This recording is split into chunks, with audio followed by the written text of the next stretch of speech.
ওই কিয়ামের ভিতরেই ওনার কিয়ামটা নবীজির সালামটা বন্ধ করে দিছে। হ্যাঁ, তো বন্ধ করে দিয়া উনি আবার বক্তৃতা দেওয়ার জন্য বলতেছে আমি 5 মিনিট বক্তব্য দেব।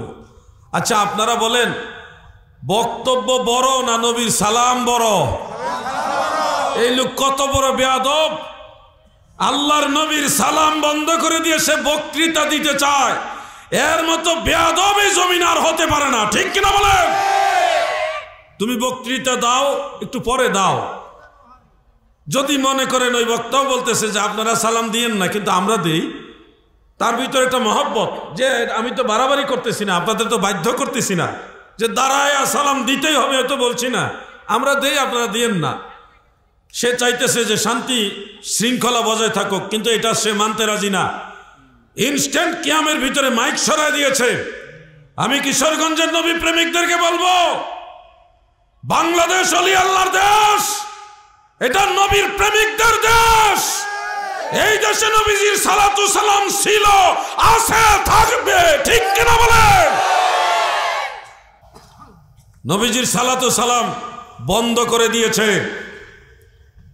আমি আহ্বান করছি কিশোরগঞ্জের যত সুন্নি মুসলমান, সব দরবারের সব সুন্নি মুসলমান, যেখানে আমার নবীজির সালাতু সালাম বন্ধ করেছে, আপনাদের উপর ইমানি দায়িত্ব সেখানে পুনরায় নবীজির সালাতু সালাম দেওয়া।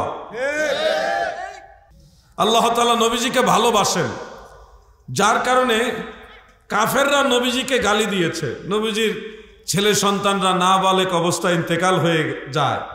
কাফেররা বলে, হে নবী মুহাম্মদ সাল্লাল্লাহু আলাইহি ওয়াসাল্লাম, তোমার তো ছেলে সন্তান তারা বেঁচে থাকে না, তুমি লেজ কাটা, তুমি নির্বংশ। নাউজুবিল্লাহ বলেন। কাফেররা আমার নবীকে গালি দেওয়াতে আল্লাহর কষ্ট লাগছে। নবীজি পাল্টা গালি দেয় না, নবীজি গালি দেওয়া এটা নবীর শান নয়। নবীজি কষ্ট পেয়েছেন, এই জন্য আল্লাহ কষ্ট পেয়ে পূর্ণাঙ্গ একটা সূরা নাজিল করেছেন নবীকে খুশি করার জন্যে। নবীজিকে ভালোবাসে আল্লাহ, এই জন্যে আল্লাহ রসুলের মনে যেন কষ্ট না থাকে, আল্লাহ তাআলা একটা সূরা নাজিল করছে নবীজিকে খুশি করার জন্যে। সেখানে আল্লাহ তাআলা বলেন, ইন্না আ'তাইনাকাল কাউসার, নবী গো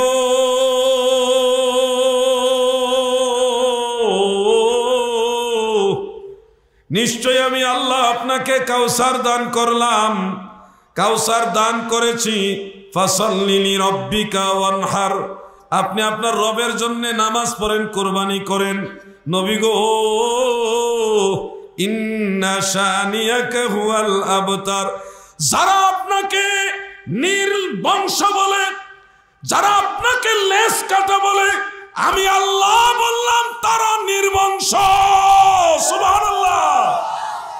আমার নবীকে গালি দিলে নবী জবাব দেয় না, আল্লাহর নবীর পক্ষে জবাব দেয় আমার আল্লাহ। নবীজির মন খুশি করার জন্য আল্লাহ কাউসার দান করলেন। কাউসার মানে খাইরুল কাসির, প্রচুর নিয়ামত, এত পরিমাণ নিয়ামত। আরেক আয়াতে আল্লাহ বলেন, ওয়ালা সাউফা ইউতিকা রাব্বুকা ফাতারদা, নবী গো আমি আপনাকে এত পরিমাণে দিব, আরো দিব। কাউসার দিয়ে আবার বলতেছে আরো দিব, যে আপনি খুশি হয়ে যাবেন। সুবহানাল্লাহ বলেন। আমার নবীজি খুশি হোক, এটা আল্লাহও চায়। আল্লাহ রসুল সাল্লাল্লাহু আলাইহি ওয়াসাল্লাম আমাদের দয়াল নবী খুশি হোক, এটা আল্লাহ তাআলাও চায়। কেমন নবী পাইছি আমরা, সুবহানাল্লাহ বলেন। দয়াল নবী তুমি গুণমণি। قال رسول الله صلى الله عليه وسلم إن الجنة حرمت على الأنبياء حتى أدخلها وإن الجنة حرمت على الأمم حتى تدخلها أمتي رواه الطبراني في الكبير। নবীজি বলেন, সব নবীদের জন্য জান্নাতে প্রবেশ করা নিষেধ যতক্ষণ না আমি রাসূলুল্লাহ জান্নাতে প্রবেশ না করি। সব নবীর উম্মতের জন্যও জান্নাতে প্রবেশ নিষেধ যতক্ষণ না আমি রাসূলের উম্মতেরা জান্নাতে প্রবেশ না করে। অর্থাৎ আমাদের নবীর আগে অন্য কোন নবী জান্নাতে যেতে পারবে না। আর নবীজি জান্নাতে যখন সব নবীর আগে প্রবেশ করবে, নবীজি উম্মতকে কত ভালোবাসে। মিশকাত শরীফের 583 পৃষ্ঠার মধ্যে উল্লেখ, দয়াল নবীজি বলবে, হে বেলাল, তুমি আমার উটের রশি টানো। উটের নাম কাসুয়া, সেই উটের রশি টানো। অর্থাৎ বেলালকে নবীজি উটের রশি টানাইয়া নবীজির আগে আগে জান্নাতে প্রবেশ করাইব। উম্মত ছাড়া নবীজি জান্নাতে যাবে না। ওই গজলের মধ্যে এটাই বলতেছেন। আমাদের মতো গুনাহগার যারা, তাদের উদ্দেশ্যে নবীজি বলছেন যে আমার একজন গুনাহগার উম্মত যদি জাহান্নামে থাকে, আমি রাহমাতুল আলামিন নবী ওই একজনকে ছেড়েও জান্নাতে যাব না। সুবহানাল্লাহ বলেন। তাহলে আপনারা বলেন, আমরা কি খুশি না বেজার? এমন দরদি নবী কোথায় পাবেন আপনি? এমন দয়াল নবী, বান্ধব নবী কোথায় পাবেন? সারাদিন কত পাপ করলেন, গুনাহ করলেন, ভুল করলেন, ত্রুটি করলেন, কিন্তু আপনার এই ভুল ত্রুটি গুনার জন্য রওজা মুবারক থেকে আল্লাহর রসুল আপনার জন্য ক্ষমা চাইতেছে। প্রত্যেক দিন আপনার আমল নামা আল্লাহর দরবারে আল্লাহ ডাইরেক্ট নেয় না। আপনার আমল নামাটা আল্লাহর দরবারে নেওয়ার আগে নবীজির দরবারে আল্লাহ নিজে পাঠায়। কেন পাঠায়? আল্লাহ ডাইরেক্ট না নিয়ে কেন নবীর কাছে পাঠায়? উদ্দেশ্য হইল, ও আমার বন্ধু, আমার হাবিব, আপনার উম্মতেরা তো ভুল ত্রুটি করছে, এই ভুল ত্রুটিওয়ালা আমলগুলো আপনার কাছে পাঠাইলাম, আপনি আপনার উম্মতের জন্য আমার কাছে একটু ক্ষমা চান, যেন আমি মাফ করে দিতে পারি। সুবহানাল্লাহ বলে। এই পাপী লোক তারাইবেন বলে গো নবী, পাক কোরআনেতে শুনি গো নবী, দয়াল নবী তুমি গুণমণি। সত্য করে বলেন, এমন একজন নবীর উম্মত হয়ে খুশি না বেজার? পিছনে ভাইরা বলেন, খুশি না বেজার? যারা প্যান্ডেলের পিছনে দাঁড়াই আছেন, আপনারা খুশি না বেজার? এরা হাত উঠাইছে না, এরা বেজার বেজার। সবাই খুশি নি আপনারা? এই আরেকজন হাত উঠাইছে না, দাড়িওয়ালা ভাই হাত উঠাইছে না, বাকি সব দাড়ি ছাড়াটি হাত উঠায়, দাড়িওয়ালাটা হাত উঠায় না, এখন উঠাইছে। মাশাআল্লাহ। যদি আপনারা কষ্ট না নেন, বিরক্ত না হন, মাহফিলে আসেন, এই তো আর একটু পরে মুর্শিদ কিবলা চলে আসবেন, এরপরে তো মাহফিল শেষ ভাই, আর তো কেউ বলবে না যে বসেন। আমরা চলে গেলে আর কেউ ডাকবেন আপনাদেরকে এখানে। ওই কোনো মানুষ মারা গেলে হয়তো জানাজার জন্য ডাকবে, ঈদের নামাজের সময় ডাকবে, এছাড়া আর কেউ আপনাদের ডাকবে না, বিরক্ত করবে না কেউ। কিছুক্ষণ আসছি, একটু জ্বালাতন করে যাই, কষ্ট দিয়ে যাই, জোর করে দুইটা কথা শোনায় যায়, এর মধ্যে দেখা গেছে একটা কথা আপনার কাজে লাগতেও পারে। আল্লাহর হাবিবের উম্মত হয়েছি, অনেক বড় খুশনসিবওয়ালা উম্মত আমরা। আপনারা জানেন, যারা গুনাহগার, সবাই তো গুনাহগার, কেউ বেশি কেউ কম। আমাদের জন্য আল্লাহ কত সহজ পথ রেখেছেন বাঁচার জন্যে, জাহান্নামে যেন যাওয়া না লাগে, জান্নাতের জন্য যাইতে পারেন। আল্লাহর নবী আমাদের রাস্তাটা সহজ করে দিয়েছে। যেমন আপনার আমল নামায় অনেক বেশি গুনাহ, আল্লাহ তাআলা বলে, লা তাকনাতু মির রাহমাতিল্লাহ, ও আমার বান্দারা, আমার রহমত থেকে নৈরাশ হইও না। ইন্নাল্লাহা ইয়াগফিরুয যুনুবা জামিআ, সব গুনাহ আমি মাফ করব তোমাদের। কেমনে মাফ করবেন? আল্লাহ তাআলা কিভাবে মাফ করবেন, এই পদ্ধতি দেখাইছে দয়াল নবীজি।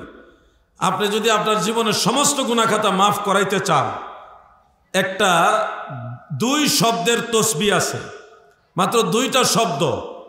আমার সাথে বলুন, সুবহানাল্লাহি ওয়া বিহামদিহি। পারবেন না? এটা বেশি কঠিন। এটা আরেকবার বলুন, সুবহানাল্লাহি ওয়া বিহামদিহি। 2টা শব্দ। সুবহানাল্লাহ তো সবাই পারেন, শিখবেন বা পারেনও। ওয়া বিহামদিহি, সুবহানাল্লাহি ওয়া বিহামদিহি, এই 2টা শব্দ যদি এক জায়গায় তসবিহ দানা নিয়ে 100 বার পড়েন, কতবার? অথবা ধরেন আরো কম পড়লেন, 7 বার পড়লেন। আল্লাহর নবী বলেন, এই সুবহানাল্লাহি ওয়া বিহামদিহি কোন আল্লাহর বান্দা যদি অনুতপ্ত হয়ে নবী পাকের মহব্বত নিয়ে এক জায়গায় 100 বার এই তসবিহটা পড়ে, সারা পৃথিবীতে যত সমুদ্র আছে, সাগর মহাসাগর আছে, ওই সাগরের মধ্যে যত ফেনা হয়, ওই ফেনার সমতুল্য যদি গুনাহ আপনার আমল নামায় থাকে, আল্লাহর নবী বলে সমস্ত গুনাহ আল্লাহ মাফ করে দিবে। রহমত লইবারে মাওলা তব ধারে এসেছি, দয়া করে দাও গো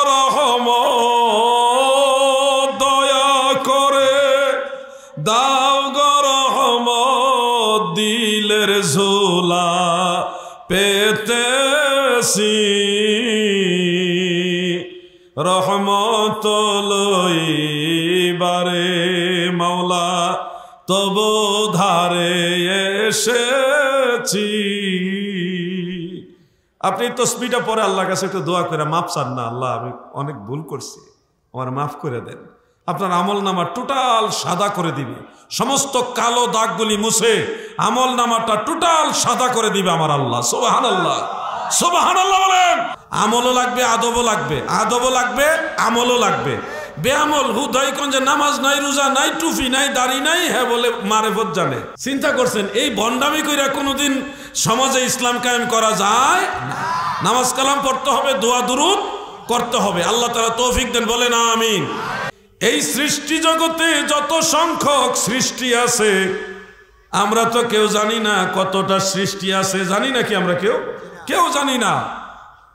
যদি অনেকে বলেন 18,000 মাখলুকাত, 80,000 আলম, এটা হলো অনেক আল্লাহর ওলিরা সাধন ভজন করতে করতে নিজেরা যতটুকু বেলায়েতের পাওয়ার আছে ওই পাওয়ার দিয়া এই সংখ্যাটা কেস করছে, কিন্তু এর চেয়েও অগণিত আরো অসংখ্য বেশি সৃষ্টি আছে।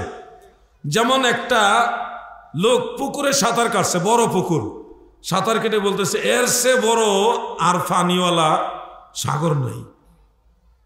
আবার আরেকজন লোক গিয়ে নামছে মেঘনা নদীতে, নেমে এটাই সবচেয়ে বড়, এর চেয়ে বড় কোনো সাগর নাই।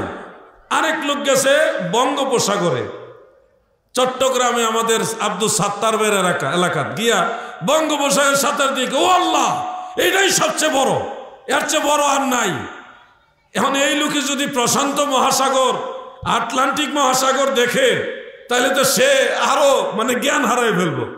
যে যেই সাগরে সাঁতার কাটছে সে ওইটার সীমানা পরিধি সম্পর্কে কিছুটা জানে। 18,000 মাখলুকাত, 80,000 আলম, এটা ভুল না, তবে এটা একবারে সঠিকও না। ভুল না এই অর্থে যে কোন আল্লাহর ওলি এই পর্যন্তই দেখেছে, জেনেছে, বুঝেছে, তাদের জ্ঞানের পরিধি আল্লাহ ওই পর্যন্ত দিয়েছে। আবার কোন আল্লাহর ওলি আর চাইতো আরো বেশি দেখেছে। এজন্য অগণিত সৃষ্টি রয়েছে, সেই অগণিত অসংখ্য যার সংখ্যা নিরূপণ করার ক্ষমতা আমাদের কারো নাই। আল্লাহর নবী বলেন আমি তোমাদেরকে একটা দোয়া শিখায় গেলাম, সেই দোয়া যদি একবার যদি পড়ো সৃষ্টি জগতে যত সংখ্যক সৃষ্টি আছে তত সংখ্যক নেকি আমার আল্লাহ আমলনামায় লিখে দিবে। আমি কি সেই দোয়াটা আপনাদের বলবো? আদাদা খালকিহি, এই 3টা শব্দ একবারে যদি পড়েন আপনার আমলনামা আল্লাহ তাআলা ওইভাবে নেকি দিয়ে ভরপুর করে দিবে। সুবহানাল্লাহ বলেন। আল্লাহ যাকে দেয় এইভাবেই দেয়, যাকে দেয় আল্লাহ এইভাবেই দেয়, এমন আমার আল্লাহ অসীম দয়ালু। সুবহানাল্লাহ। ও নারায়ণগঞ্জের বক্তাবলী এলাকার নবীর প্রেমিকেরা মন দিয়ে শুনেন, কেমন নবীর উম্মত হয়েছি আমরা। বছর করে এমন একটা রাত আল্লাহ আমাদের দেয় যেই রাতটা 1000 মাসের চেয়েও শ্রেষ্ঠ রাত। বলুন তো ওই রাতের নাম কি? হ্যাঁ, শবে কদর, লাইলাতুল কদর। কোরআন শরীফের মধ্যে আছে লাইলাতুল কদরি খায়রুম মিন আলফি শাহর। লাইলাতুল কদর এটা হলো 1000 মাসের চেয়েও শ্রেষ্ঠ। বছরে কয়বার এই রাতটা আসে? যুবক ভাইরা, মুরব্বী বাবারা বলুন কয়বার আসে? আমি সব মুরব্বীদেরকে স্পেশাল বলে যাই, যুবক ভাইরাও শুনেন, মা বোনেরা মনোযোগ দিয়ে শুনেন। সারা বছর ঘুরে একবার লাইলাতুল কদর আপনাদেরকে আল্লাহ তাআলা দান করে, তাও মাহে রমাদানের শেষ 10 দিনের যে কোনো বেজুর রাত্রে এই লাইলাতুল কদর আসে। কারো ভাগ্যে জুটে, কারো ভাগ্যে জুটে না, সবার নসিবে এই রাত হয় না। আজকে বলে যাই আপনারা যদি চান, চেষ্টা করেন, আল্লাহর নবী আপনাদেরকে শিক্ষা দিয়ে গেছেন, চাইলে প্রত্যেক দিন আমল নামায় লাইলাতুল কদরের সমান সওয়াব অর্জন করতে পারবেন। প্রতিদিন লাইলাতুল কদর পাবেন। আমি সেই আমলটা আপনাদের বলতে চাই, শুনবেন? আমলের ওয়াজ হচ্ছে, মানুষের ভিতরে যথেষ্ট আন্তরিকতা। এই যে আমার দাদাও চলে আসছেন, মহব্বতের দাদা, চলে আসেন। আর আপনারা তো মাশাআল্লাহ কি বিরক্তি আছে নাকি? আমি আর অল্প কিছুক্ষণ কথা বলি, আপনাদের কাছ থেকে চলে যাব। মুর্শিদ কেবলা আসবেন, তিনি নসিহত দিবেন। আপনাদের আন্তরিকতা দেখে ভালো লাগতেছে।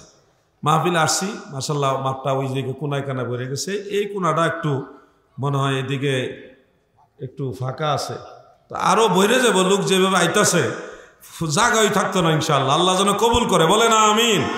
লা ইলাহা ইল্লাল্লাহ, লা ইলাহা ইল্লাল্লাহ, লা ইলাহা ইল্লাল্লাহ, লা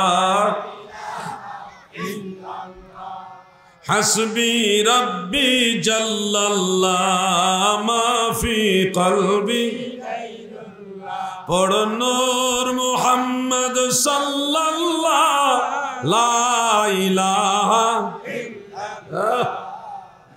আর ফান খাবেন না, এখন ওয়াজে শেষ পর্যন্ত ফান খাবেন না। হাসবি রব্বি জাল্লাল্লাহ মা ফি কলবি, নূর মুহাম্মদ লা ইলাহা মাশরিক মাগরিব দিক বিদিক চলিল সেই আলোর চিক, ওরিল নিশান তাওহীদের পড়ুন কালিমা মুসলমান, লা ইলাহা ইল্লাল্লাহ, মারহাবা, লা ইলাহা ইল্লাল্লাহ, লা ইলাহা ইল্লাল্লাহু মুহাম্মাদুর রাসূলুল্লাহ সাল্লাল্লাহু আলাইহি ওয়াসাল্লাম। এই এলাকাটার নাম হলো প্রসন্ননগর, রাধানগর। আমার তামিম বিল্লা দাদা কইছে এটা প্রসন্ননগর। দেখছেন আমি গেলাম বলে আরেক এলাকার, তাহলে আল্লাহ বাঁচাইছে একই। ও তাইলে পাশাপাশি।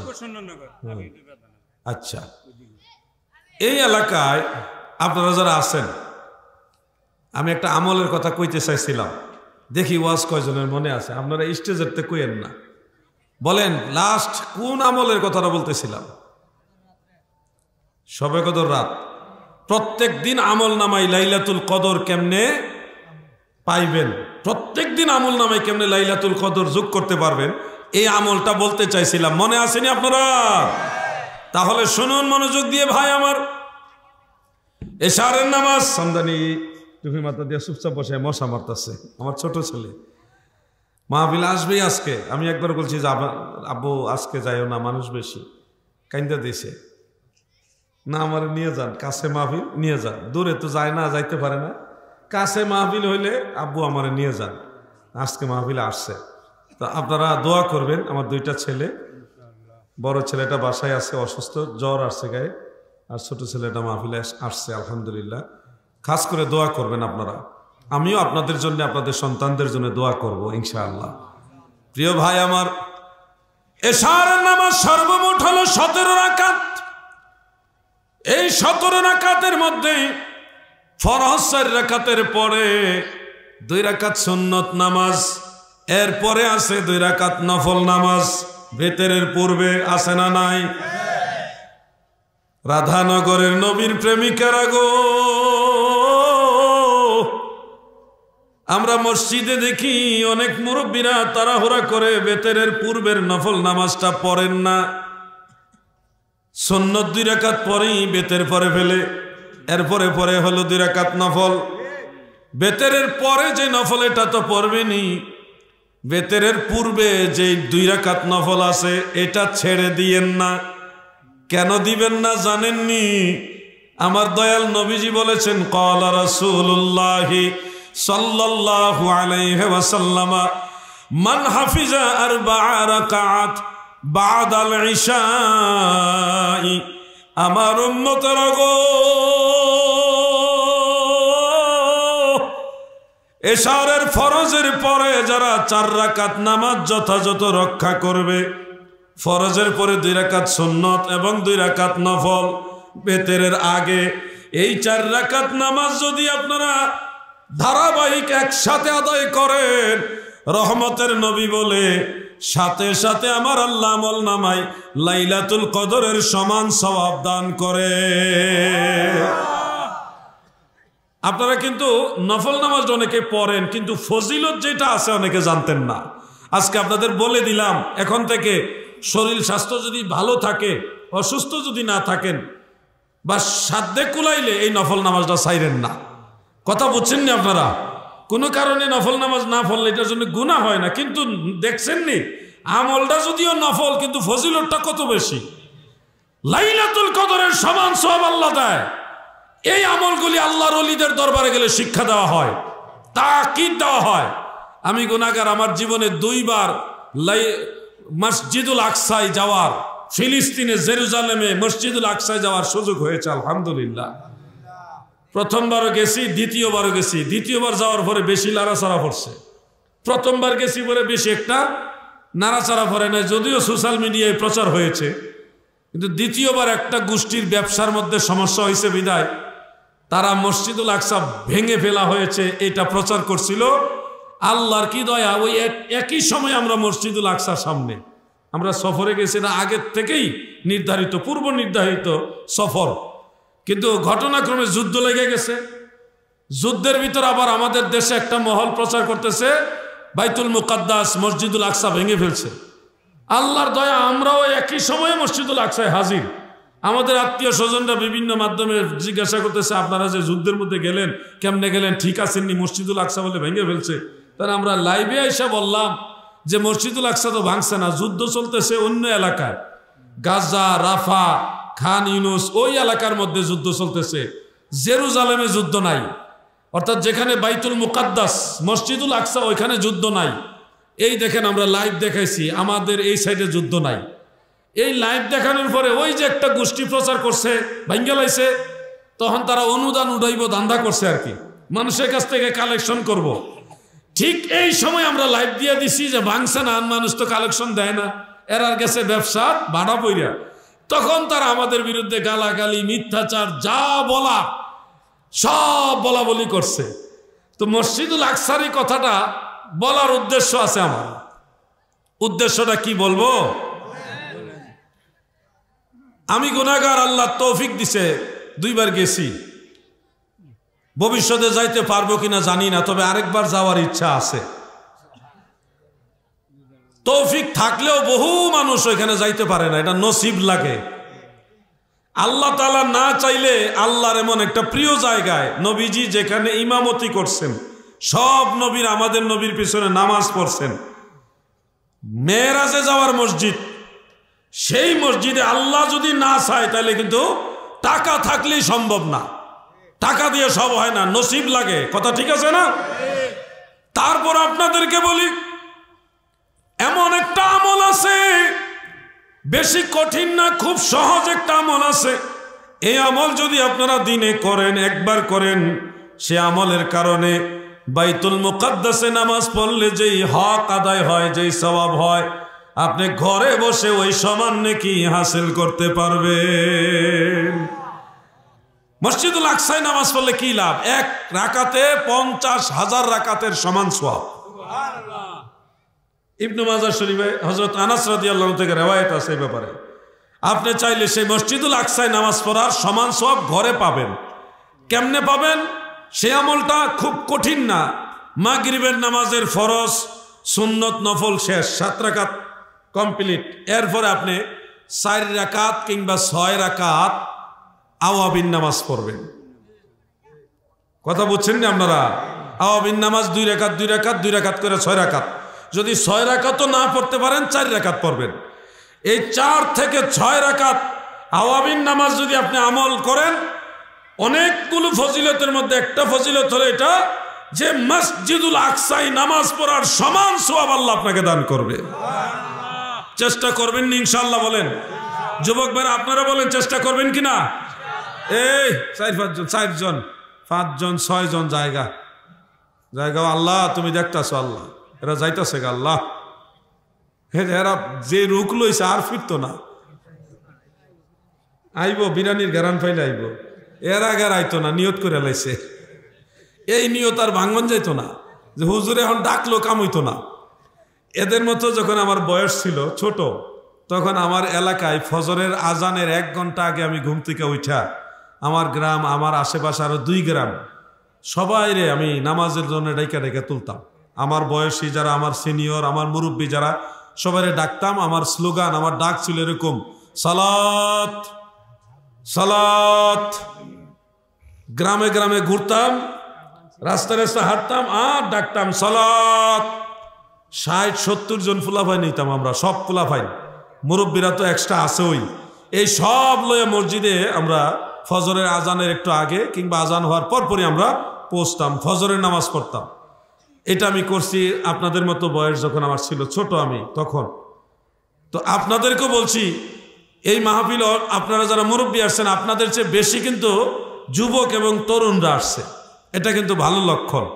আমরা তাদের জন্য দোয়া করব। কি বলেন মুরব্বীরা, দোয়া করবেন কিনা? এদের মধ্যে একটা আন্তরিকতা আছে, উৎসাহ আছে। দুরূদ শরীফ পড়লে তাদের মধ্যে বলা লাগে না যে জুড়ে পড়েন, এরা নিজের থেকে জুড়ে পড়ে, মানে আমার আরে বুঝাইতেছে আপনি আরো জুড়ে পড়েন। এরা হলো আমার চেয়ে ফায়েজ বেশি। আল্লাহ তাদের কবুল করুক, বলেন আমিন।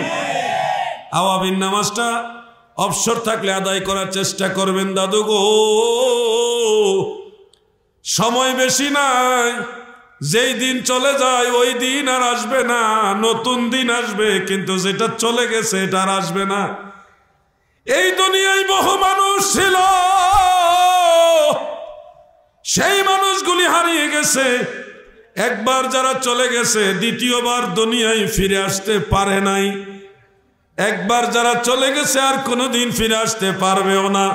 নবী রাসূলদেরকে আল্লাহ তাআলা পর্দা করাইছেন, বড় বড় আল্লাহর আউলিয়ারাও পর্দা করেছেন, আমরাও চলে যাব। ছিল কত আদরের মা বাবা আমার, কেমন আছেন তারা কবর মাঝার। আহারে, মনে পড়ে না মা বাবার কথা? মুরব্বীরা কথা বলেন না কেন? আপনারা মনে পড়ে না?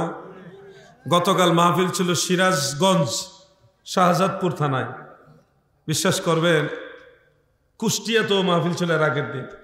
বাবা না, আমার দাদার বয়সী হবে না, বাবা জ্যাঠার বয়সী 2 জন মুরব্বী আইসা কাইন্দা দিছে।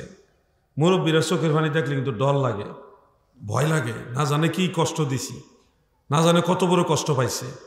কাইন্দা দিয়ে কয়, হুজুর আমার আব্বা আম্মা নাই, আমার আব্বা আম্মার জন্য দোয়া করেন, চোখের পানি ছেড়ে দিয়ে। আমি দেখলাম যে উনি নিজেও কিন্তু বয়স হয়ে গেছে, আমার বাবার বয়সে না, বাবার চেয়ে আর একটু বেশি বয়সে। মা বাবারে ভুলতে পারে না, কেমন প্রেম। এই কথাগুলো আপনাদের বলার উদ্দেশ্য হলো আপনারাও আপনাদের মা বাবার কথা মনে রাখেন, মাঝে মধ্যে তাদের কবরের কিনারে গিয়ে দাঁড়াবেন, তাদের জন্য দোয়া করবেন। যেদিন আপনি দুনিয়াতে থাকবেন না সেদিন আপনার সন্তানরাও আপনার জন্য দোয়া করবে। এই সিস্টেমটা চালু করে যান। ও ভাই আমার, যুবক ভাইরা, আপনারা ছোট ভাইরা যারা আছেন, আগামীর এই সমাজে আগামী দিন আপনারা নেতৃত্ব দিবেন। আপনারাও একটা টিম গঠন করবেন, সুন্নি যুবক বা হিজবুর রসুল নাম দিয়ে, যে কোনো একটা সুন্দর নাম দিয়ে আপনারা একটা টিম গঠন করবেন। প্রত্যেক শুক্রবারে জুম্মার নামাজের পরে অথবা আসরের নামাজের পরে এলাকার কবরস্থান জিয়ারত করবেন, মুরব্বীরা সাথে থাকবেন। পারবেন না ভাইরা? সবাই দলবদ্ধভাবে কবর জিয়ারত করবেন। মা বাবা, মই মুরব্বী, দাদা দাদি, কেউ না কেউ তো কবর আছে, তাদের জন্য একটু দোয়া করবেন, তাদের পাশে গিয়ে দাঁড়াবেন। জানেন, আমরা যখন কবরের কিনারে গিয়ে দাঁড়াই, ওই ইল্লিয়িন থেকে ওই রুহগুলি আল্লাহ তাআলা অনুমতি দেয়, তোমরা বিচরণ করো। চেষ্টা করবেন ইনশাআল্লাহ আমল করার। বলেন চেষ্টা করবেন কিনা? আমি আপনাদের কাছে আবদার রেখে গেলাম, বিশেষ করে আমার এই ছোট ভাইদের জন্য আপনাদের কাছে আবদার, আপনারা উৎসাহ নেন। কারণ এই মুরব্বীরা টাকার পিছনে দৌড়তে ব্যবসা বাণিজ্য, দোকানপাট, বাড়ি গাড়ি, এগুলি দৌড়াইতে কবরের কথা ভুলে গেছে এরা। তোমাদের মনে করাই দিতে হবে। নামাজের সময় ডাক দিবা, আঙ্কেল নামাজে আসেন, কাকা নামাজে আসেন, জেঠা নামাজে আসেন, দাদা নামাজে আসেন। তোমরা দায়িত্ব নাও। দেখবা এরা দুনিয়ার মুখী যারা আছে, এরা আবার মনে হবে এই ছেলে বুঝতেছে নামাজ পড়া দরকার, আমি দেখি ভুলে গেছি। এরার হুশ ফিরাইব।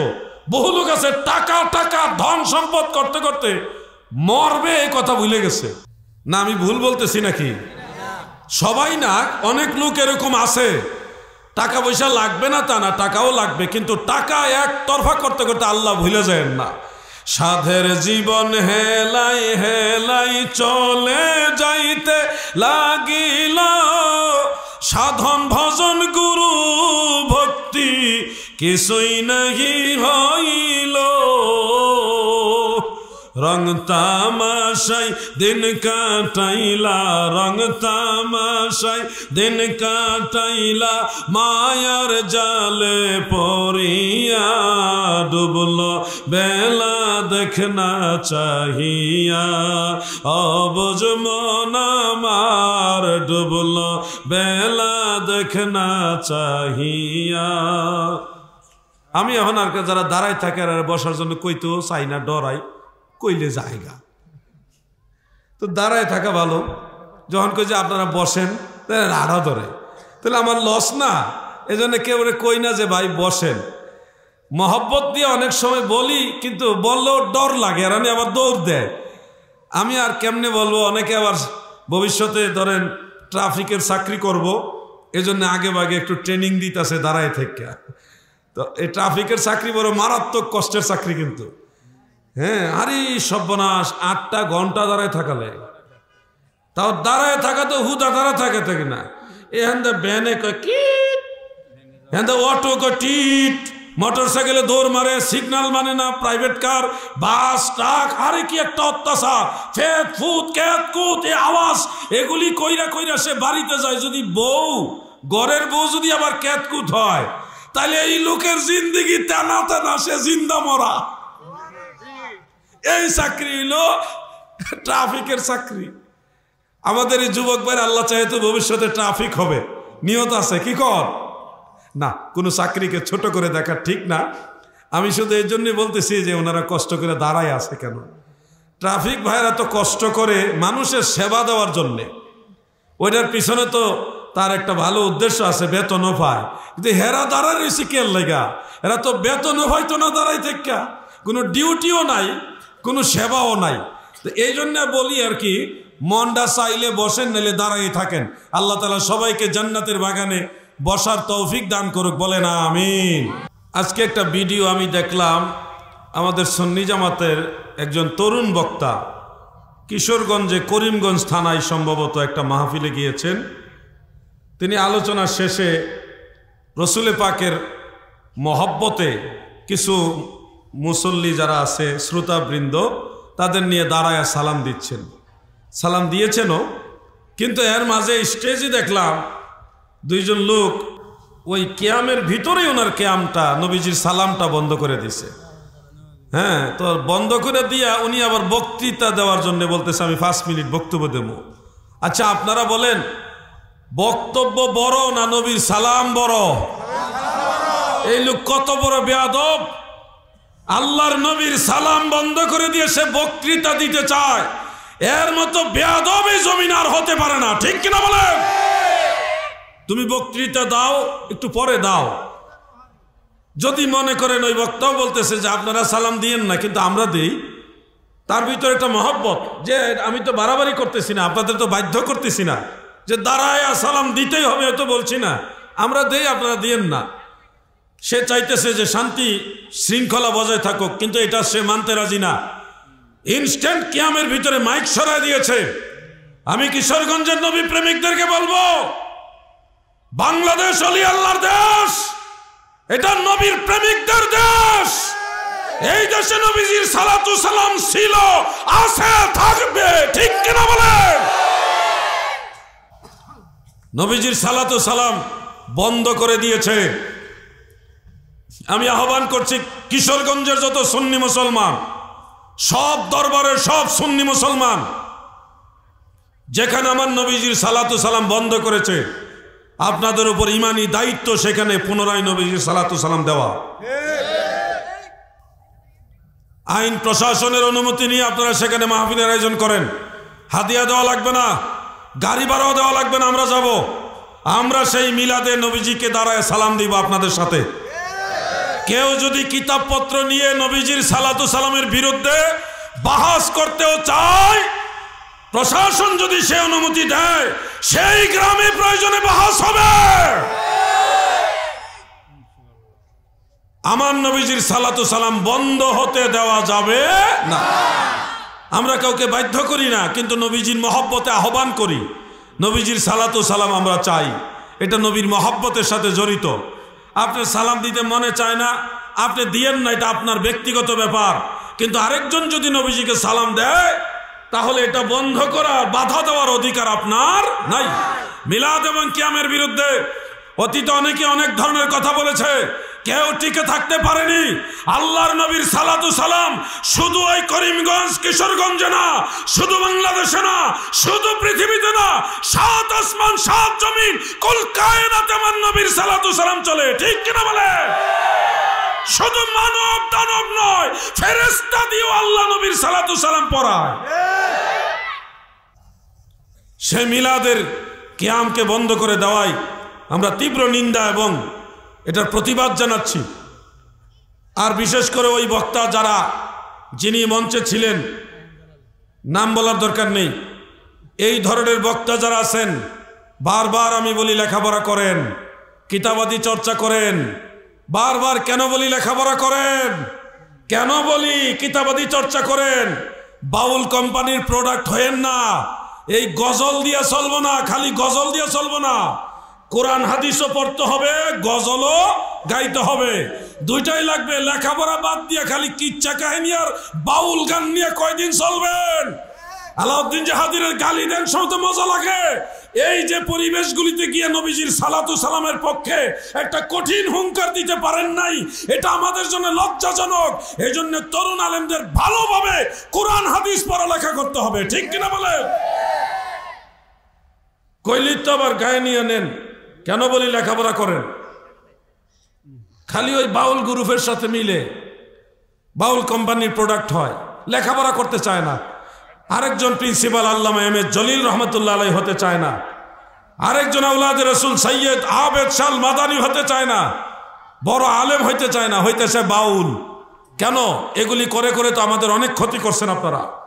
হাদিয়ার জন্য মাহফিল করে নবীজির মহব্বতে আপনারা মিলাদে দাঁড়াইছেন, কেন ওখানে একটা চ্যালেঞ্জ দিয়ে আসতে পারেন না সামনে যে মিলাদ হবে, আপনি সালাম দিয়েন না, হবে, বন্ধ করবেন কেন? যদি এটা বিরোধিতা করেন তাহলে আমাদের সাথে কোরআন হাদিস নিয়ে বসেন। আমরা যখন টাঙ্গাইলে বাহাসে যাই, এই ধরনের কিছু বাউল কোম্পানির সমর্থক মৌলবীরা আমাদের কয় যে আপনারা যে শর্তে বাহাসে যাচ্ছেন এই শর্তে জিততে পারবেন না। আমাদেরকে ভয় দেখায়। কারা? ওয়াহাবিরা না, আমরা বাউল গ্রুপের সদস্য। তা আমি জিজ্ঞাসা করলাম কোন শর্তটা আমরা জিততে পারবো না? কই যে ওনারা বলছে কোরআন হাদিসের আলোকে, শুধু কোরআন এবং হাদিসের আলোকে দলিল দিতে হবে, এর বাইরে দলিল চলবে না। তো বলে এই শর্তটা কি শুধু আমাদের একলা না, তাদেরও? কোনো উভয় পক্ষেরই। তো উভয় পক্ষের হলে আমরা কোরআন হাদিস দিয়ে মিলাদ কিয়ামের পক্ষে দলিল দিতে পারবো, ওইটার ক্যাপাসিটি আমরা আছে। কিন্তু কোরআন এবং হাদিস থেকে সরাসরি মিলাদ কিয়ামের বিরুদ্ধে কোনো দলিল তারা দিতে পারবে না, এইটা শিওর। কারণ শর্ত তো আমাদের জন্য একলা না, তাদেরও তো শর্ত নাকি? কোন ইজমা কিয়াস মুস্তাহিদের দলিল দিয়া ওনাদের কোনো যুক্তি ওখানে দিতে পারবে না। অতএব ওনারা যদি শুধু কোরআনের উপরেও চলে যায় তাও আমরা দলিল দিতে পারবো। আমাদের দলিল আছে, কোরআনেও আছে, হাদিসও আছে, ইজমা কিয়াসে না গেলেও আমাদের অসুবিধা নাই। আপনারা, আমরা জায়েজ প্রমাণ করব কোরআন হাদিস দিয়া, আপনারাও কোরআন এবং শুধু কোরআন এবং কোরআন হাদিস দিয়া আপনারা নাজায়েজ প্রমাণ করতে হবে। কোনো ফিকহের কিতাব দিয়া দলিল দিতে পারবেন না, কোনো উসুল দেখাইতে পারবেন না। কারণ কোরআন হাদিসের বাইরে তো দলিল মানেন না। এই জন্যে আমি এইভাবে উত্তর দিছি, ওরে বাউল কোম্পানি কয় যে আপনি তো আসলে একটা মারাত্মক চিজ, এইভাবে তো চিন্তাও করি না। যেমন যে আমরা এগুলো আগে চিন্তা করছি দিকে জায়গা, কারণ আমরা জানি আমরা দুর্বল হইল, যেই নবীর পক্ষে দাঁড়াইছে ওই নবী দুর্বল নবী না, ঠিক কিনা? অনেক আমল আছে, যেমন আমার জাকের ভাইরাও এখানে আছে, এই যে জাকের ভাই আমার সামনে বসছে। আমরা ওলি আল্লাহ মানি, আল্লাহর ওলিদেরকে অন্তর থেকে ভালোবাসি। পীর কেবলা আজম হুজুর সম্পর্কে আমার বক্তব্য স্পষ্ট, হুজুর কেবলা আল্লাহর ওলি, কোনো সন্দেহ নাই। আপনারা সবাই শুনতেছেন, কোনো লৌকিকতা না। আমার পীর কেবলা আজম হুজুর তিনি আল্লাহর ওলি, কোনো সন্দেহ নাই। কিন্তু হুজুরের নামে যে সমস্ত কুফরি আকিদা, ভণ্ডামি আকিদাগুলি বই পুস্তকে ওই নসিহতে ঢুকাই দেওয়া হয়েছে, এগুলি হুজুরের না। তারা হুজুরের নামে এগুলি চালাই দিছে। তুমি 2 নাম্বারই করবা, তোমার নামে করো, তোমার বাপ দাদার নামে করো, তুমি আমার পীরের নামে কেন করো? আমাদের কথা হলো এটা, আমরা নবী মাটির তৈরি না, আমরা নবী নূরের তৈরি। কথা ঠিক কিনা বলেন? এরা হুজুর কেবলার নামে নসিহত বইয়ের মধ্যে লিখে দিছে নবীজি সহ সব নবীরা মাটির তৈরি, অথচ আমার পীর কেবলা জান জীবনে কোনোদিন নবীকে মাটির তৈরি বলে নাই। এরা চালাই দিছে আমার নবীজি নাকি নিরক্ষর। নাউজুবিল্লাহ বলেন। নিরক্ষর মানে হলো অক্ষর জ্ঞানহীন, অক্ষর চিনে না, আলিফ বা তা সা চিনে না, ক খ গ ঘ অক্ষর চিনে না, ওই লোকেরা বলা হয় নিরক্ষর। আল্লাহর হাবিব রাহমাতুল লিল আলামিন নবী নাকি নিরক্ষর, এই কথা চালাই দিয়েছে হুজুরের নামে তারা। আমরা এগুলি সংশোধন করার জন্য বলছি, আমরা কিন্তু দরবারের বিরুদ্ধে না, ক্লিয়ার করে বলতেছি, আমরা কিন্তু খাজা বাবার বিরুদ্ধে না। আমি আমার পীরের পক্ষে সব জায়গায় কথা বলি, কাউকে হুজুরের বিরুদ্ধে কথা বলতে দেইও না, আমার পীরের বিরুদ্ধে কাউকে কথা বলতে দেইও না, কিন্তু কোন প্রকার ভণ্ডামি সমর্থন করা যাবে না। আমার জাকের ভাই আমারে ভালোবাসে, আমিও জাকের ভাইদের ভালোবাসি, কেন ভালোবাসবো না? তোরে ভালোবেসে মোরয়ে হলো জাতক লোমানো গেল হে রসুল। আগে জানতাম যদি তোরে ভালোবেসে দুঃখে যাবে আমার সুখের জীবন ভেসে। আল্লাহর ওলিদেরকে ভালোবাসবেন, কিন্তু কোনো মাজারের সেজদা দিবেন না, এটা মনে রাখবেন। আল্লাহর ওলির মাজার জিয়ারত করবেন, আদবের সাথে বসবেন, ইসালে সওয়াব করবেন, ফাতিহা শরীফ পড়বেন, মাজারের কাছে গিয়ে ওনার উসিলা দিয়ে আল্লাহর কাছে চাইবেন, দেওয়ার মালিক আল্লাহ। আল্লাহর ওলি হইল উসিলা। কথা ঠিক কিনা ভাই? কোন মাজারের সেজদা দেওয়া যাবে না। আপনি জান ইমামে রব্বানী দরবার শরীফে যুগের সর্বশ্রেষ্ঠ আলেম আওলাদে রাসূল আল্লামা সৈয়দ আবেদ শাহ আল মাদানী, যার নাম শুনলেই সবাই স্তব্ধ হয়ে যায়, মারহাবা বলে। উনি নিজের ইচ্ছাই বাংলাদেশে আসেনি। আবেদ শাহ আল মাদানী ছিলেন মদিনার বাসিন্দা, আল মাদানী মদিনার বাসিন্দা। সেখান থেকে আল্লাহর রাসূল সাল্লাল্লাহু আলাইহি ওয়াসাল্লাম স্বপ্নে যুগে বলেছে, হে আবেদ শাহ, তোমাকে আমি আল মাদানী, তোমাকে আমি আদেশ দিলাম তুমি ভারতবর্ষে যাও, সেখানে গিয়ে আমি রাসূলের দাওয়াত পৌঁছায় দাও। সুবহানাল্লাহ বলেন। সেই মদিনার বাসিন্দা আওলাদ রাসূল আল মাদানী আবেদ শাহ রহমাতুল্লাহ আলাইহি চলে আসলেন ভারতবর্ষে, সেই জামে আহমদিয়া চট্টগ্রামের এবং হাজীগঞ্জের চাঁদপুরে ইমামে রব্বানী দরবারে তৎকালীন সময়ে আহলুস সুন্নাহ ওয়াল জামাতের খেদমত সর্বত্র প্রচার করেছেন। হুজুরের মোকাবেলা করার মতো দ্বিতীয় কোন আলেম ওই জামানায় ছিল। তৎকালীন সময়ে আল্লামা গাজী আকবর আলী রেজভী সাহেব রহমাতুল্লাহ আলাইহি, তৎকালীন সময়ে আল্লামা আব্দুর রহমান হানাফি রহমাতুল্লাহ আলাইহি, তৎকালীন সময়ে আল্লামা শামসুল উলামা সাহেব কেবলা ফুলতলি রহমাতুল্লাহ আলাইহি, তারা যুগের বড় বড় আলেম ছিলেন। ওনাদের সাথে আওলাদে রাসূল সৈয়দ আবেদ শাহ আল মাদানী রহমাতুল্লাহ আলাইহির গভীর সম্পর্ক ছিল। ঠিক কিনা ভাই? কেউ হুজুরকে অসম্মান করতেন না, ভালোবাসতেন, শ্রদ্ধা করতেন। সেই আবেদ শাহ আল মাদানী রহমাতুল্লাহ আলাইহির কাছে এক গ্রুপ গেছে, যে বলতেছে, হুজুর কুমিল্লাতে বাহাস চলতেছে, 3 দিন ধরে বাহাস হইতেছে, সম্ভবত 3 দিন। এই 3 দিনে বাহাসে এখন পর্যন্ত কোনো কুল কিনার হয়েছে না। এক পক্ষের দাবি মিলাদ শরীফ মুস্তাহাব, আরেক পক্ষের দাবি মিলাদ শরীফ বেদাত। এখন দুই পক্ষই যার যার দলিল দিতেছে, কিন্তু কোনো পক্ষেই জয় পরাজয় কোনোটাই হচ্ছে না। আবেদ শাহ আল মাদানী রহমাতুল্লাহ আলাইহি বললেন, আমি এই দুই পক্ষের কারো পক্ষেই না। কোজতে লামনে কার পক্ষে? আমি মুস্তাহাবের পক্ষেও না, বিদাতের পক্ষেও না, আমি ওয়াজিব হওয়ার পক্ষে। মিলাদ শরীফ ওয়াজিব, ওইটার পক্ষে। এখন যারা হুজুরের কাছে গেছে তারা চিন্তাত পড়ে গেছে। তারা বলতেছে, আমরা 3 দিন ধরে বাহাস করাইতেছি বড় বড় আলেম দিয়া, 3 দিনের মধ্যে মুস্তাহাবই প্রমাণ করতে পারে না, আর আপনি ওয়াজিব প্রমাণ করবেন কেমনে? আমি যেমনে প্রমাণ করার হেমনি করবো, আমি গেলে আমি ওয়াজিবের পক্ষে, এই দুই গ্রুপের কারো পক্ষে আমি না।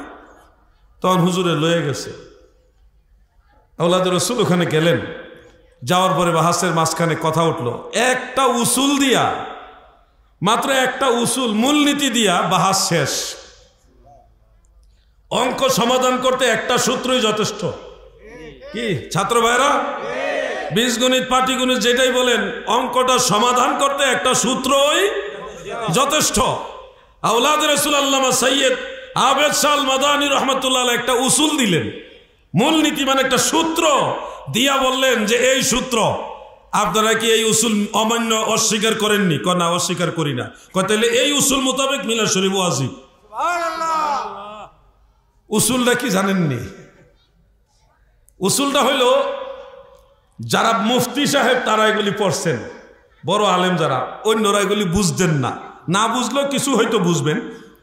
ইস্তেমালুন নাস হুজ্জাতুন ইয়াজিবু আমালু বিহা, যারা বুঝার তারা বুঝে ফেলেছেন। ইস্তেমালুন নাস হুজ্জাতুন ইয়াজিবু আমালু বিহা, অর্থাৎ ফতোয়ায়ে শামী এবং ফতোয়ায়ে বাহরুর রাইকের মধ্যে আছে এই উসুল মোতাবেক বলখ শহরের আলেমরা ঈদের নামাজের পরে তারা তাকবীরে তাশরিক বলতো, আল্লাহু আকবার আল্লাহু আকবার, লা ইলাহা ইল্লাল্লাহু আল্লাহু আকবার আল্লাহু আকবার লিল্লাহিল হামদ। শুনছেননি? না না, তাকবীরে তাশরিকটা বলতেন ওনারা ঈদের নামাজের পরে। কিন্তু সুন্নাহর মধ্যে, হাদিস শরীফে সুন্নতের মধ্যে ঈদের নামাজের পরপরই তাকবীরে তাশরিক বলার কোনো নিয়ম নাই। কিন্তু বলখ শহরের আলেমরা সবাই ঈদের নামাজের পরে সবাই মিলে একসাথে এই তাকবীরটা বলে। এখন মুস্তাহিদদের ফতোয়া কি, যে এটা কি করা যাবে কিনা, এটা অনুসরণ করা যাবে কিনা? তখন ওই উসুল মোতাবেক, কোন উসুল? ওই যে একটু আগে যেটা বললাম, এই উসুল মোতাবেক সব মুজতাহিদরা রায় দিলেন যে যেহেতু বড় বড় ফকিরা, আলেমরা, মুহাদ্দিসরা, ইমামরা ইনারা এটা আমল করছে এবং সবাই এটা মানছে, কোনো ধরনের বিরোধিতা ছিল না, সেহেতু এটা মানাও যাবে, করাও যাবে, বরং তাদের অনুসরণ করা পরবর্তী উম্মতের জন্য ওয়াজিব। মারহাবা বলেন। এটা ফতোয়া শামীতে আছে এবং বাহরুর রাইকের মধ্যে আছে। এই উসুলটাই হলো আওলাদ রাসূল আল্লামা আবেদ শাহ আল মাদানী রাহমাতুল্লাহ আলাইহি একটা লাইন শুধু কইছে, এক লাইনে বাহাস শেষ। এই হলো আল্লামা আবেদ শাহ আল মাদানী, যার নাম শুনলে ওয়াহাবিরা থর থর করে কাঁপত। এমন জাইয়দ মাহের আলেম ছিল, এমন একটা সিলসিলার সাথে আমাদের সম্পর্ক হয়েছে, সেই আওলাদ রাসূলের সিলসিলার সাথে আমি গুনাহগারের নিসবত হয়েছে। আওলাদ রাসূল আল্লামা সৈয়দ বাহাদুর শাহ মুজাদ্দিদি আল আবিদি মাদ্দাজিল্লাহুল আলী হুজুর দয়া করে আহলুস সুন্নাহ ওয়াল জামাতের ময়দানে খেদমত করার জন্য এই মিসকিনকে, অধমকে এজাজত দিয়েছেন। এজন্যে আমি ইমামে রব্বানী দরবার শরীফের পক্ষে একজন গোলাম হিসেবে, একজন খাদেম হিসেবে সারা দেশে খেদমতের আঞ্জাম দিয়ে যাচ্ছি। আমি গুনাহগারের অন্যান্য দরবার থেকেও খেলাফত আসে, থাকলেও ইমামে রব্বানী দরবারের খেলাফতটা আমার কাছে সবচেয়ে বড়। হুজুর, নবীজিকে সালাম দিলে দাঁড়ানো লাগবে? কোন সাহাবী কি এই আমল করেছেন? প্রশ্ন। নবীজিকে সালাম দিলে দাঁড়ানো শর্ত নয়, তবে মহব্বতে কেউ দাঁড়িয়ে সালাম দেওয়া এটা সুন্নতে সাহাবা। আপনি দিলে সওয়াব হবে, দাঁড়ায় সালাম দিলে সওয়াব হবে, কিন্তু সালাম দিতে হলে দাঁড়াতেই হবে এটা শর্ত না, আপনি বসেও সালাম দিতে পারবেন। কিন্তু কেউ যদি মহব্বতে, আল্লাহর নবীর মহব্বতে দাঁড়ায় সালাম দেয়, সেটা জায়েজ, মুস্তাহাব, সুন্নতে সাহাবা। সাহাবাই কারাম কি নবীজিকে দাঁড়িয়ে সালাম দিয়েছে? হ্যাঁ, অবশ্যই সাহাবাই কারাম দাঁড়িয়ে নবীজিকে সালাম দিয়েছে। এই ব্যাপারে অনেকগুলো হাদিস শরীফ রয়েছে, সবগুলো হাদিস আমার লেখা মিলাদুন নবীর বইয়ের মধ্যে আমি কিছু উল্লেখ করে দিয়েছি, সনদ বিশ্লেষণ সহ। এর মধ্যে একটা হাদিস শরীফ আমি সবসময় বলি, আজকে আপনাদের শোনাচ্ছি, বিশুদ্ধ সনদের হাদিস, পবিত্র কোরআনের সূরা আহজাবের ৫৬ নম্বর আয়াত। আপনারা এটা অনেকে মুখস্থ পারেন। শেষের অংশটা হলো এরকম, ইয়া আইয়ুহাল্লাযীনা আমানু সাল্লু আলাইহি ওয়া সাল্লিমু তাসলিমা। ইমানদার বান্দা বান্দিরা রে,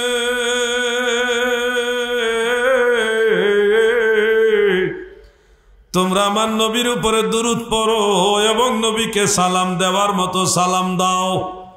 সালাম দেওয়ার মতো সালাম দাও। এই আয়াত যখন নাজিল হলো, তাফসিরে তাবারি শরীফ, তাফসির দুই প্রকার, গ্রহণযোগ্য তাফসির কয় প্রকার? দুই প্রকার। একটা হলো তাফসির বিল রিওয়ায়াত, আরেকটা হলো তফসির বিদ দারায়া। তফসির বিদ দারায়া হলো তফসিরে জালালাইন, বাইজাবি, কাশাফ, এগুলি হলো তফসির বিদ দারায়া। আর তফসির বিল রিওয়ায়াত হলো তফসিরে ইবনে কাসির, তফসিরে দুররে মানসুর, তফসির ইবনে আবি হাতেম, তফসিরে তাবারি শরীফ, এগুলির মর্যাদা ঊর্ধ্বে বড়। তো তফসির বিল রিওয়ায়াতের প্রথম কিতাবটাই হলো তফসিরে তাবারি শরীফ, 1 নম্বর কিতাব।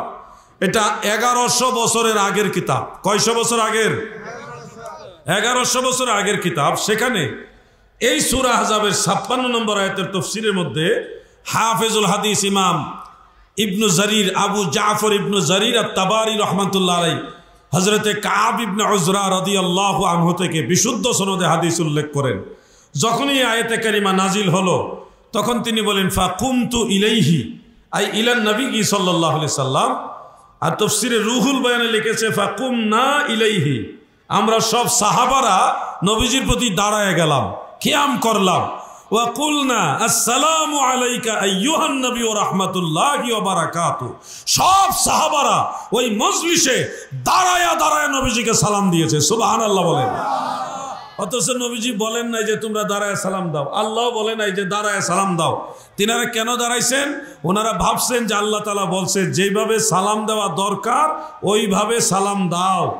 ওয়াসাল্লিমু তাসলিমা, এই তাসলিমা মাফউলে মাতলাক, এর কারণে তাকিদ বুঝাতে গিয়ে আল্লাহ বলেছেন, সাহাবারা বুঝেছেন যে সালাম দেওয়া এই সময় আমাদের জন্য দাঁড়ায় দেওয়া উচিত, এটা আদব। এই জন্য সবাই দাঁড়ায় নবীজিকে সালাম দিয়েছে। অতএব বোঝা যাচ্ছে প্রিয় নবীজির প্রতি মহব্বত প্রকাশার্থে কেউ যদি দাঁড়ায় নবীজিকে সালাম দেয়, এটা বিদআত নয়, এটা সুন্নতে সাহাবা, এটা জায়েজ এবং সহিহ হাদিস দ্বারা প্রমাণিত। মারহাবা বলেন। শর্টকাটে উত্তর, দুরুদ ইব্রাহিমে দুরুদ নামাজের বাহিরে পড়া কি মাকরু?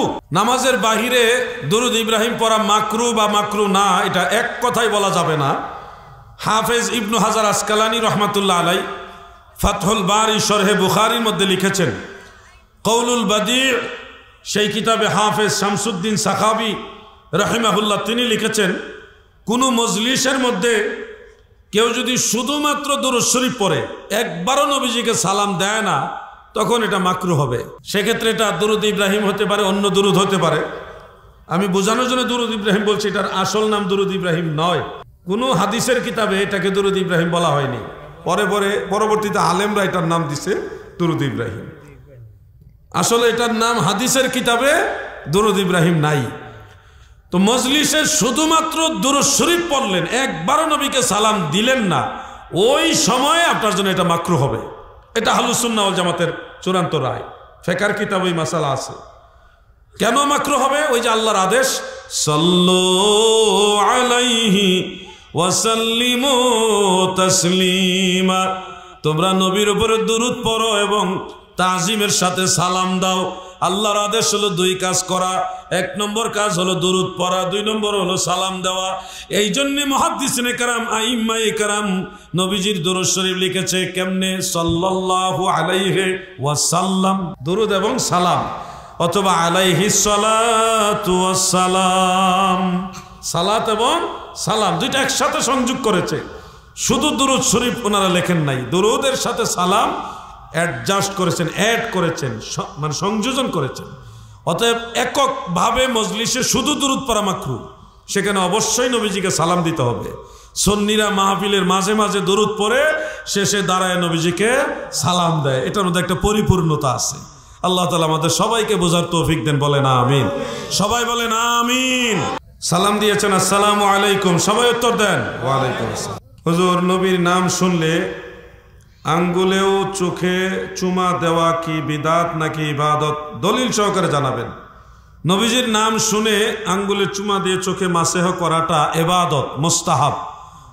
আমরা নিজেরা এটা মুস্তাহাব বলিনি, আহলুস সুন্নাহ ওয়াল জামাতের ইমামরা লিখে গেছে এটা মুস্তাহাব। এর মধ্যে তফসিরে জালালাইন, আল্লাহর কোরআনের তফসির, তফসিরে জালালাইনের হাসিয়ার মধ্যে লিখেছেন, ফতোয়ায়ে শামি রদ্দুল মুখতার আলা দুররিল মুখতার, সেই কিতাবের মধ্যে লিখেছেন মুস্তাহাব। দেওবন্দের বড় আলেম আল্লামা আব্দুল হাই লখনবী তার মজমুয়ে ফাতাওয়া, সেই কিতাবের মধ্যেও এটাকে মুস্তাহাব লিখেছেন। কানজুল উব্বাদ বা কানজুল ইবাদ, সেই কিতাবের মধ্যে এটাকে মুস্তাহাব লিখেছেন। ফাতোয়ায়ে সুফিয়া, সেই কিতাবের মধ্যে এটাকে মুস্তাহাব লিখেছেন। এছাড়া জামিউর রুমুজ এবং ইমাম কোহস্তানি রহমতুল্লাহ আলাইহির একটা হাসিয়ার কিতাব আছে, সেখানে ফতোয়ে বাহরুর রায়কের হাসিয়ার মধ্যেও নবীজির নাম শুনে চুমাকে চোখে মাসেহ করাটাকে মুস্তাহাব হিসেবে উল্লেখ করা হয়েছে। অতএব আমার বক্তব্য হলো, আহলুস সুন্নাহ ওয়াল জামাতের ইমাম যারা, তারা লিখে গেছেন নবীজির নাম শুনে চুমা খেয়ে চোখে মাসেহ করা মুস্তাহাব, এটা ইবাদত, বিদআত নয়, ইবাদত।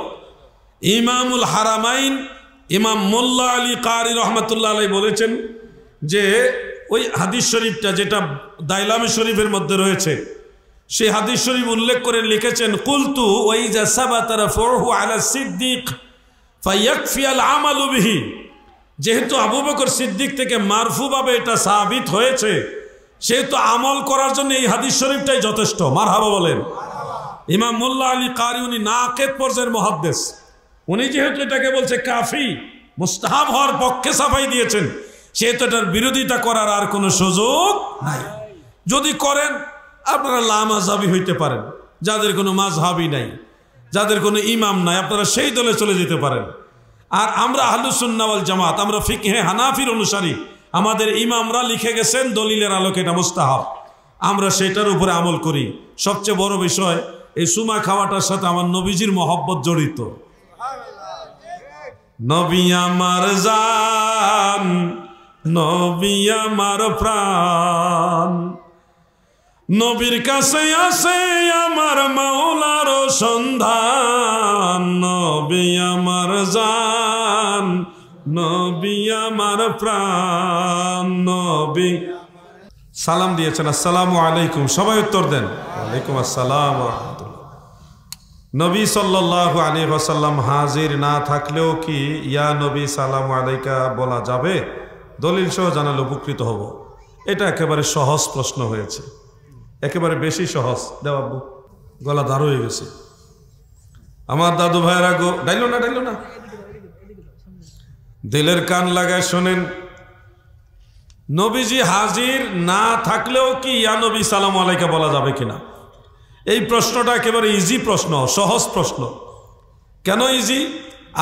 আরবি গ্রামার মোতাবেক হুরুফে নেদা সম্বোধন করার, মানে নেদা মানে আহ্বান করার অব্যয় হরফ হইল 5টা, কোনো কোনো কিতাবে 6টা, আবার বেশিও অনেকে লেখছে। তো এর মধ্যে ইয়া, আয়া, হায়া, আয়, আ মানে হামজা, এই 5টা হেদায়ের মধ্যে, এই হেদায়াতুন নাহুর মধ্যে আছে। তো এখানে এক একটা হরফের এক একটা খাসিয়ত আছে। তো ইয়া, এই যে হরফটা ইয়া, এটার মানা হয় দুইভাবে, কাছে এবং দূরে, দুইভাবে অর্থ দেয়। কাছের মানুষকেও হরফে নেদার মধ্যে ইয়া দিয়ে সম্বোধন করা যায়, দূরে হইলেও ইয়া দ্বারা সম্বোধন করা যায়, দুই ক্ষেত্রে জায়েজ। অতএব কেউ যদি মনে করে নবীজির রওজা মুবারকে আছে মদিনা শরীফে, ওই বিশ্বাসে যদি সে ইয়া নবী বা ইয়া রাসূলুল্লাহ বলে, তাও জায়েজ আছে। কেউ যদি মনে করে আমি নিজেই নবীজির সামনে আছি, নবীজি আমার দিলের ভিতরে আছে, ওই বিশ্বাসেও যদি নবীজিকে ইয়া নবী ইয়া রাসূলুল্লাহ বলে, তাও তার জন্য জায়েজ হবে। এটা গ্রামার মোতাবেক জায়েজ। এটাকে না জায়েজ বলবে ওই আলেম সাহেব যিনি আন্তর্জাতিক খ্যাতি সম্পন্ন। সর্বশেষ প্রশ্ন, প্রশ্নকারী সালাম লিখেছেন, আসসালামু আলাইকুম, সবাই উত্তর দেন। ওয়ালাইকুম আসসালাম। আজানের আগে নবীর প্রতি দুরূদ সালাম পড়া যাবে নাকি বিদআত হবে? প্রমাণ দিলে ভালো হবে। আজান একটি ইবাদত যা সুন্নতে মুআক্কাদা, 5 ওয়াক্ত নামাজের জন্য সুন্নতে মুআক্কাদা, অন্যান্য ক্ষেত্রে আবার সুন্নতে মুআক্কাদা নয়। যেমন সন্তান জন্ম হইলে আজান দিতে হয়, ঝড় তুফান আসলে, ঘূর্ণিঝড় আসলে, ভূমিকম্প হইলে আজান দিতে হয়, কবরস্থানেও প্রয়োজন হইলে আজান দিতে পারবেন, এই ধরনের বিধান ফতোয়া শামির মধ্যে আছে। কিন্তু 5 ওয়াক্ত নামাজের জন্য আজান দেওয়া সুন্নতে মুআক্কাদা, এটা ফতোয়া আলমগীরের মধ্যে মাসালা আছে। এই আজান আজানি, আজানের অংশ মনে না করে কেউ যদি আজানের পূর্বে প্রিয় নবীজিকে 2-1 বার বা ততোধিকবার সালাম দেয়, তাহলে সেটা জায়েজ হবে, বরং মুস্তাহাব হবে। কিন্তু কেউ যদি আজানের অংশ মনে করে যে নবীজিকে সালাম না দিলে আজান হবে না, তখন এটা বিদআত হবে। মূল নীতি, মূল জিনিসটা আপনারা বুঝবেন। আজানের অংশ মনে করে আমরা কেউ নবীজিকে সালাম দেই না। আজান আজানি, এর আগে নবীজিকে মহব্বতে সালাম দেই, ঠিক কিনা? এই যে মহব্বতে আজানের পূর্বে নবীজিকে সালাম দেওয়ার দলিল কোথায়? দলিল হলো হযরতে বেলাল রাদিয়াল্লাহু আনহু। তিনি আজান দেওয়ার পূর্বে দুইটা কাজ করতেন। এক নম্বর হলো সুনানু আবি দাউদের মধ্যে উল্লেখ, মদিনা মুনাওয়ারায় বনি নাজ্জার গোত্রের একজন বড় ঘরের মালিক, একজন মহিলা, বনি নাজ্জার গোত্রের একজন ঘরের মালিক ছিল। ওই ঘরটা সবচেয়ে উঁচা ছিল। সেই উঁচু ছাদের উপরে দাঁড়িয়ে হযরতে বেলাল রাদিয়াল্লাহু আনহু আজান দিতেন, ফজরের আজান। আবু দাউদ শরীফের মধ্যে আছে। তো আজান দেওয়ার পূর্বে তিনি সরাসরি আজান দিয়ে দিতেন না। হযরত বেলাল রাদিয়াল্লাহু আনহু সরাসরি ডাইরেক্ট আজান দিতেন না। আজান দেওয়ার পূর্বে তিনি পড়তেন এইভাবে, আল্লাহুম্মা ইন্নী আহমাদুকা ওয়াস্তাঈনুকা আলা কুরাইশিন আন ইউকিমু দীনাকা ক্বালাত সুম্মা ইউআযিনু। ওই মহিলা সাহাবিয়া রাবি তিনি বলেন যে এই দোয়াটা তিনি পড়তেন, এরপরে আজান দিতেন, কখনোই এটা মিস করতেন না। যার ফলে 1400 বছর পরেও মুয়াজ্জিনরা ফজরের আজানের আগে ভালো একটা দোয়া পড়ে এরপর আজান দেয়। কথা ঠিক আছে নি? ওই নবীজির জামানা থেকে এটা চলে আসতেছে। হযরত বেলাল রাদিয়াল্লাহু আনহু আজান দেওয়ার আগে দোয়াটা পড়তেন, আল্লাহুম্মা ইন্নী আহমাদুকা ওয়াস্তাঈনুকা আলা কুরাইশিন আন ইউকিমু দীনাকা। এই দোয়াটা পড়তেন, পরে আজান দিতেন। এখান থেকে মাসআলা ইস্তেমবাত হয় যে আজানের পূর্বে ভালো দোয়া পড়া জায়েজ আছে। যদি জায়েজ না হইতো হযরত বেলাল আজানের আগে দোয়া পড়তেন না। মাসালা বুঝতেছেন আপনারা? দ্বিতীয় পয়েন্টটা খেয়াল করেন। আরেকটা হাদিসের কিতাব, ওটার নাম মুজামুল আওসাত লিত্তাবারানি, প্রায় 1100 বছরের আগের কিতাব এটা। যিনি এই কিতাব লিখেছেন উনি 360 হিজরিতে ইন্তেকাল করেছেন। 360 হিজরি, 1446 থেকে 360 মাইনাস করেন, দেখেন কতশো বছর হয়, প্রায় 1100 বছর হয়। সেই কিতাবের মধ্যে নির্ভরযোগ্য সনদ একটা হাদিস রয়েছে। হাদিসের মূল মতনটা হলো এইভাবে, عن أبي هريرة رضي الله تعالى عنه قال كان بلال رضي الله تعالى عنه إذا أراد أن يقيم للصلاة فقال السلام عليك أيها النبي ورحمة الله وبركاته رواه الطبراني في الأوسط। হযরতে আবু হুরায়রা বলেন, আল্লাহর নবীর মুয়াজ্জিন হযরতে বেলাল ইবনে রাবাহ রাদিয়াল্লাহু আনহু যখন নামাজে দাঁড়ানোর ইরাদা করতেন, নামাজে দাঁড়ানোর এরাদা মানে ইচ্ছা করতেন, তখনই তিনি নবীজিকে সালাম দিতেন। নামাজে দাঁড়ানোর এরাদা দুইভাবে হইতে পারে। একটা হলো একামত। একামত মানে হলো নামাজ শুরু হয়ে যাচ্ছে, কদ কামাতিস সালাহ, নামাজ শুরু হয়ে যাচ্ছে। ওই হেতুক তিনি একামত দেওয়ার আগে নবীজিকে একবার সালাম দিয়া তারপর একামত দিতেন। আর প্রাথমিকভাবে যখন আজান হয়, আজানটা শুনলে আমাদের মনে নামাজের এরাদা আসে, এই আজান হয়ে গেছে, নামাজের সময় হয়ে গেছে। এই জন্যে নামাজের দাঁড়ানোর এরাদা হিসেবে আজানের পূর্বে অথবা একামতের পূর্বে দয়াল নবীজিকে একবার হইলেও সালাম দেওয়া হযরতে বেলালের সুন্নাত। সুবহানাল্লাহ। বাইরে আমি জায়েজ কমু, এটার পিছনে আরো বহু দলিল আছে। দলিলে সমস্যা না, সমস্যা হইল তোমার মনের ভিতরে, বুঝছো? আমি তোমার দলিল দিলেও কাম হইতো না যতক্ষণ পর্যন্ত তোমার মনের ভিতরে নবীর মহব্বত না ঢুকবো, কোন দলিলে কাম হইব না। আবার বহু লোক আছে তারা বলে আমার কোনো দলিল লাগবে না, আমি বিনা দলিলে নবীকে সালাম দিব। মূল বিষয়টা হলো মনের ভিতরে, আমি দলিল দিলে লাভ হইব কি? সবাই তো কোরআন হাদিসের দলিলে চলে না, দলে চলে, দলে। আমরার দলের হুজুররা কইছে জায়েজ নাই। এই